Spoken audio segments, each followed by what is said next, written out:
Los que me conocen saben que yo no tenía ninguna expectativa de llegar al Mundial desde hace meses.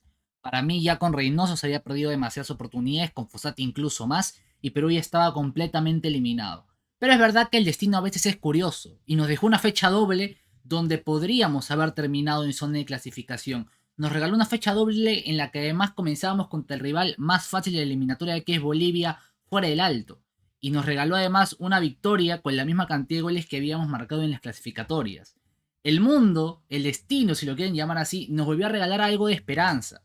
Algo de pensar que con la línea de 4 y con un Oscar Ibáñez que escuchaba a los jugadores y que era más un amigo ahí puesto de entrenador que un entrenador como Fossati o como Reynoso, donde priorizan mucho más su idea de querer dejar una huella en la selección que de realmente hacer lo mejor para la misma, pensamos que tal vez había una pequeña oportunidad para clasificar. Vimos un Polo que no había jugado nada en toda la eliminatoria y se hizo un buen partido con Venezuela.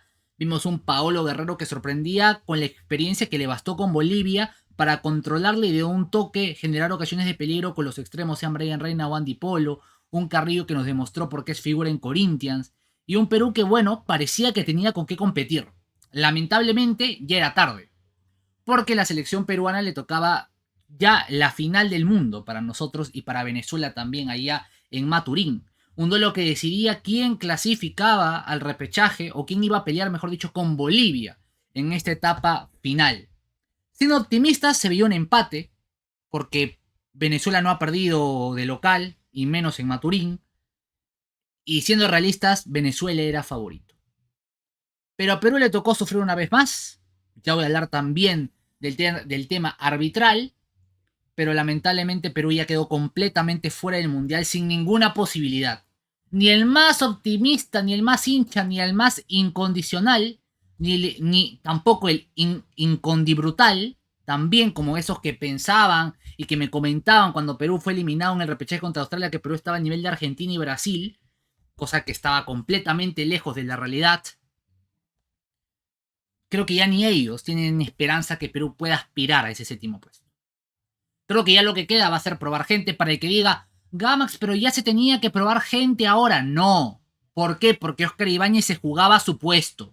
Porque Oscar Ibáñez, si perdía con Bolivia y con Venezuela, no iba a continuar. Entonces no tenía margen para probar jugadores. Y porque Perú todavía se jugaba su final del mundo. Porque si Perú le ganaba a Venezuela estaba a un punto del repechaje. Porque Perú se jugaba su última oportunidad. Ya la perdió. Ahora sí toca probar gente. Tampoco es que contra Colombia se va a borrar a todo el plantel y se va a convocar a puro sub-25, a puro sub-23. No, no va a ser así. Va a tener que haber alguna columna vertebral acompañada de jugadores jóvenes que puedan estar, que lamentablemente no aparecen.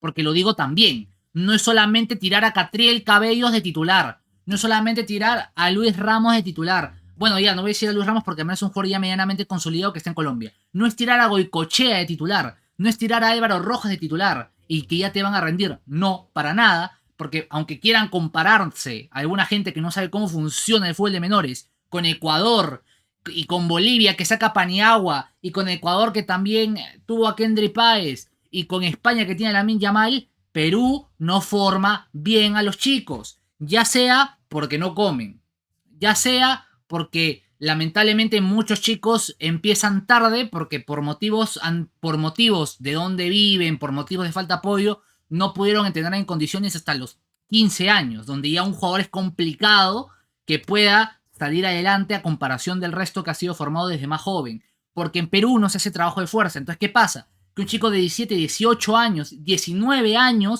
lamentablemente no está listo para competir muchas veces porque el trabajo previo está mal hecho. Pero mucha gente desconoce eso y piensa que ya se tiene que hacer debutar por hacer debutar. No, lamentablemente en Perú se hace un mal trabajo y un mal trabajo lleva un mal resultado.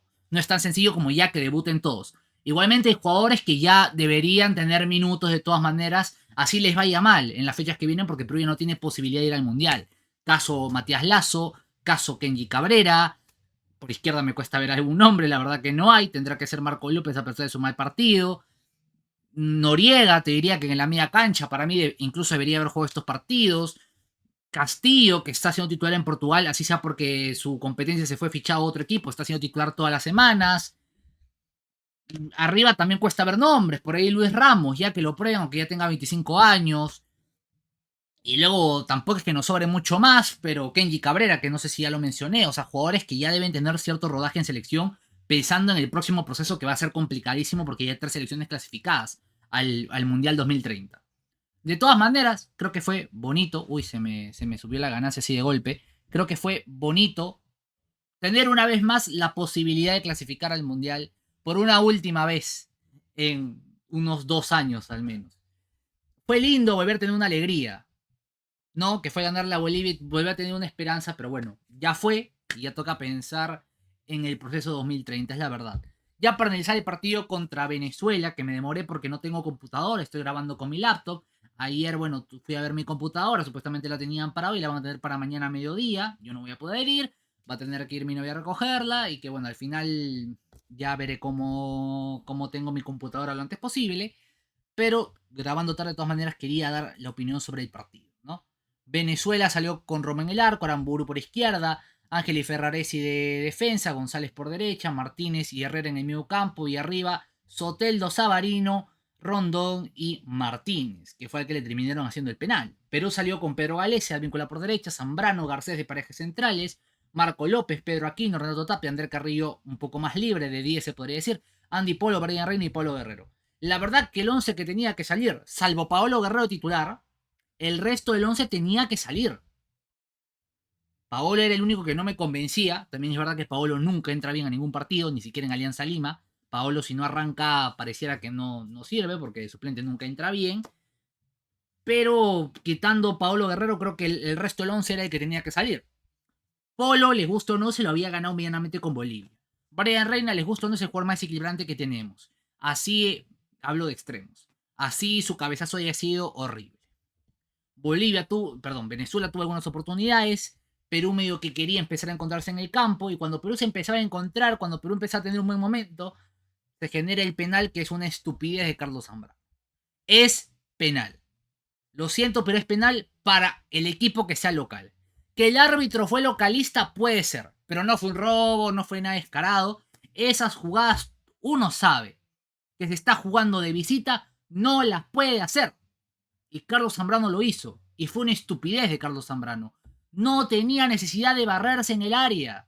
Si te barres en el área chica jugando de visitante, con el más mínimo contacto te van a pitar penal. Y el árbitro con mucha seguridad pita penal. Ya está. Ya fue. En ese momento se le acabó el partido a Perú. Patea bien Salomón Rondón, convierte el gol que mete a Venezuela completamente en la pelea y que ahorita es favorito contra Bolivia de estar la próxima fecha en zona de repechaje, y el gol que también termina eliminando a Perú de cualquier mínima posibilidad. Y lo siento, para el que quiera llorar, es penal.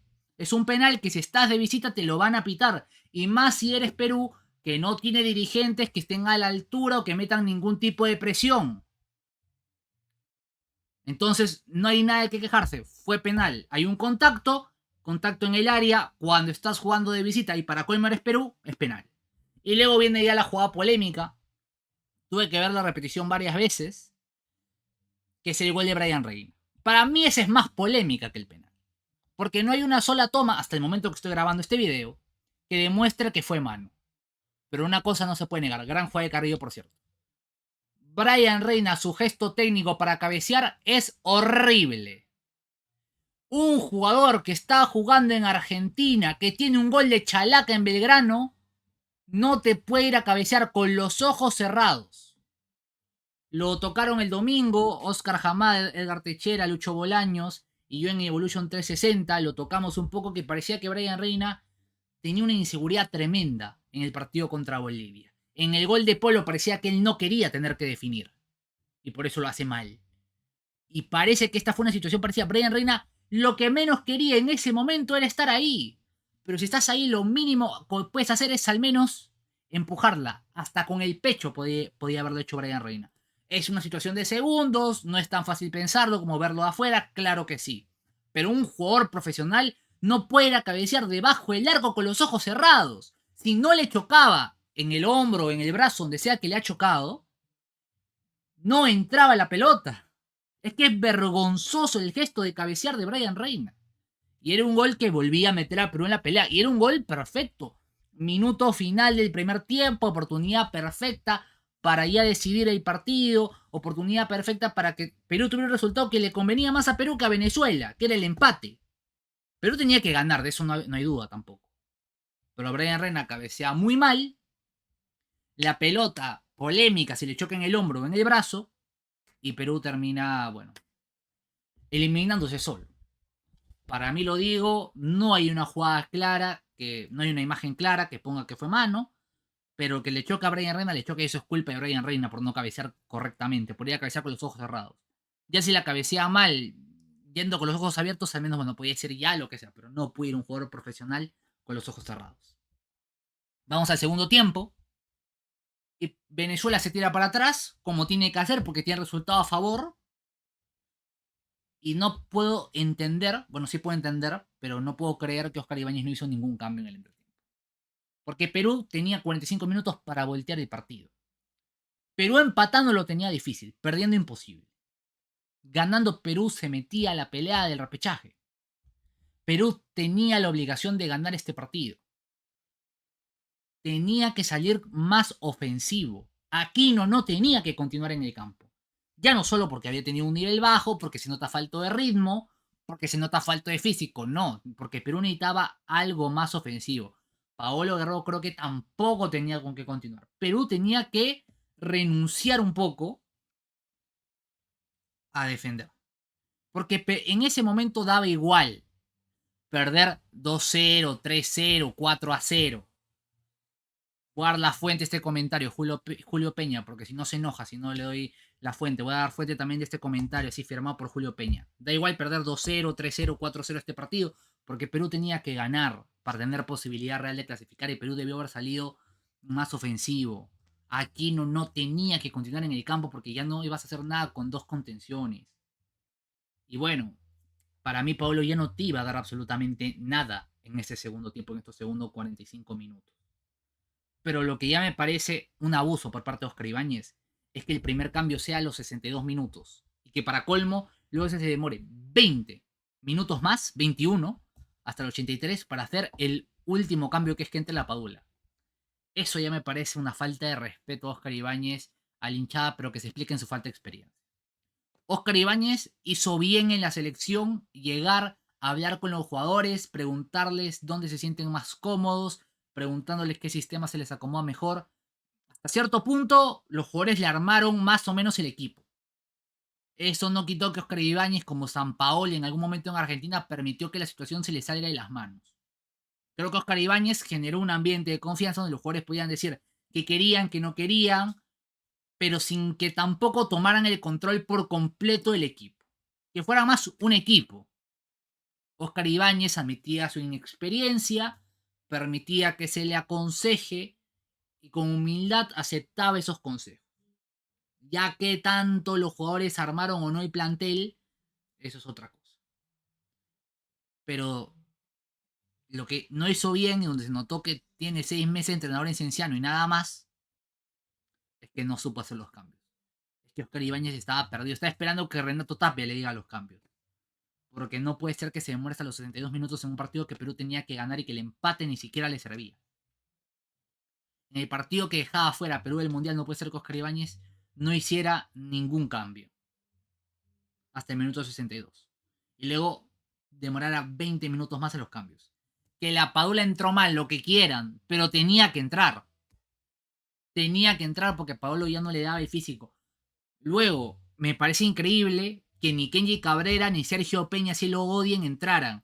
¿Por qué? Porque Carrillo necesitaba un acompañante en el medio campo. Porque Carrillo, si llevaba uno, si llevaba dos, ya no tiene el físico para romper líneas, ya no tiene el físico para correr, ya no tiene el físico para picar. Y cuando picaba ya llegaba sin fuerzas para centrar. Pero Carrillo no podía salir porque era el único que le metía, lo voy a decir porque estamos en YouTube, le metía los huevos al partido. El único que tenía los huevos en la selección. El único que te aportaba algo distinto.